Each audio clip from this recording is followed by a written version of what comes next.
Өмнөгов аймгийн Хамбог цуманд бүтээн байгуулалтын ажил хийгцээр байна. Хамбог цуманд ундны цэвэр ус түгээх 2 байр ажиллаж байгаа ба 5 дугаар сарын 18-нд 3 дахь ус түгээх байраа ашиглалтанд оруулж хүлээлгэн өглөө. Тус ус түгээх байр нь хоногийн 24 цагийн турш нээлттэй ажиллах боломжтой юм. Учир нь тус худаг нь иргэд смарт картаар усаа авах боломжтой ухаалаг ус түгээх байр юм. Хамбог цуманд хийгдэж байгаа бүтээн байгуулалтын ажлуудаас та бүхэнд мэдээлж байна. За бид яг одоо Хамбог цуманд байгуулагдсан смарт картаар ус түгээх ухаалаг худаг дээр бол үргэлжлэн ирээд байна. За тэгэхээр зарим мэдээллийг авахын тулд бид одоо Хамбог цумын эрчим хүчний газрын даргатай бол уулзаад байна. За тэгэхээр юуны өмнө бас тэнд энэ өдрийн мэндийг хүргье. За баярлалаа. Та бүдчээс энэ сайхан өдрийн мэндийг хүргье. За тэгэхээр Хамбог цумын хувьд бол одоо ухаалаг худаг буюу одоо энэ смарт картаар ус түгээх байртай боллоо шүү дээ, тийм ээ.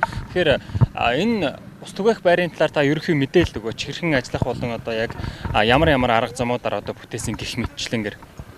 За манай сум бол ус түгээх 2 удагтай байсан. Өнөөгийн байдлаагаа одоо нийлүүлэн 3 дугаар худгаа манайх ухаалаг цахим худаг байгуулж байна. Энэ худгаа манайх өөрийн хөрөнгөөр 13 сая төгрөгийн өртөгтэйгээр баригдлаа.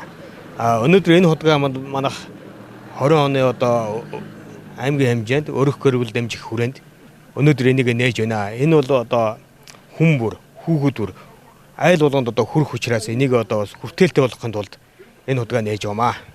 Тус ухаалаг ус түгээх байр нь тог сахилгааны асуудлыг бүрэн шийдсэн ба тог баригч төхөөрөмжийг суйрлуулж өгсөн байна.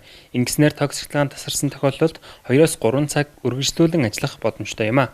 Ус авах смарт картыг 7200 төгрөг төлөөд худалдан авах бөгөөд 1 тонн ус авах эрхийг хамтдаган өгөх ажээ. Харин картын эрх дууссан тохиолдолд хүссэн хэмжээгээр дахин цэнэглээд ашиглах боломжтой юм а. За тэгэхээр Хамбог цуманд одоо баригдсан энэхүү ухаалаг худгийн ажиллах зарчмын талаар та бүхэнд бас товчхон мэдээлэл хүргье гэж бодож байна. За тэгэхээр ус авах одоо смарт карт буюу ухаалаг картыг бол та бүхэн авсан байх хэрэгтэй юм байна. За тэгээд одоо карт уншуулах хэсэг дээр бол одоо картаа уншуулна. За тэгээд энд байгаа товчлоор бүхий хэсгүүдийг та бүхэн бас харж байгаа бах. Тэгэхээр зэрэг усны хоолой буюу одоо усны шаланкийг усныхаа сав руу хийгээд нээх товчийг дарах юм бол одоо ус маань нээгдэх байгаа. За тэгээд та хүссэн хэмжээгээр савндаа усаа хийснийхээ дараа хаах товчийг хааснаар одоо ус хаагдаж ингээд та одоо ундныхаа цэвэр усыг бол авлаа гэсэн үг юм байна. За тэгэхээр Өмнөгов аймгийн Хамбог цуманд бол бүтээн байгуулалтууд бол хийгцээр байна. Тэгэхээр энэ тухай мэдээллийг бид дараагийн мэдээллийн хөтөлбөрүүдэд та бүхэнд хүргэх болно. Өмнөгов аймгийн Хамбог цумаас мэлмийн цэгийн сайт та бүхэнд мэдээллийг хүргэлээ.